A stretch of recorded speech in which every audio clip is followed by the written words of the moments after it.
అల్లు అర్జున్ బ్రాహ్మణ పాత్రలో నటించిన చిత్రం దువ్వాడ జగన్నాథం. దువ్వాడ జగన్నాథం చిత్రం ఆడియో ఫంక్షన్ ఇటీవల అంగరంగ వైభవంగా జరిగిన విషయం తెలిసిందే.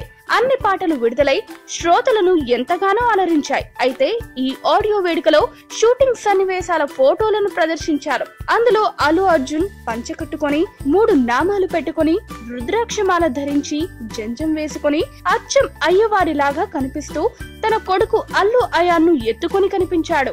దీంతో అల్లు అయాన్ ఈ సినిమాలో నటించాడు అన్న టాక్ వినిపిస్తోంది. కొందరు షూటింగ్ చూడటానికి మాత్రమే అల్లు అయాన్ ని తీసుకొచ్చాడు అని అంటే, మరికొందరు అల్లు అయాన్ కూడా ఖచ్చితంగా నటించే ఉంటాడు అని చెవులు కొరుకుంటున్నారు. అల్లు అయాన్ నిజంగానే నటించినట్లయితే జూనియర్ అల్లు అర్జున్ తన ముద్దు మాటలు ఎలా పలికాడో, బుడ్డోడి యాక్షన్ ఎలా ఉండబోతోందో అని ఫ్యాన్స్ ఊహాలోకాల్లో తేలుతున్నారు. ఏదైతేనేం ఈ సస్పెన్స్ కు తెరపడాలంటే జూన్ 23 వరకు ఆగాల్సిందే. ఈ వీడియో గనుక మీకు నచ్చినట్టయితే లైక్ చేయండి, షేర్ చేయండి, సబ్స్క్రైబ్ చేసుకోండి.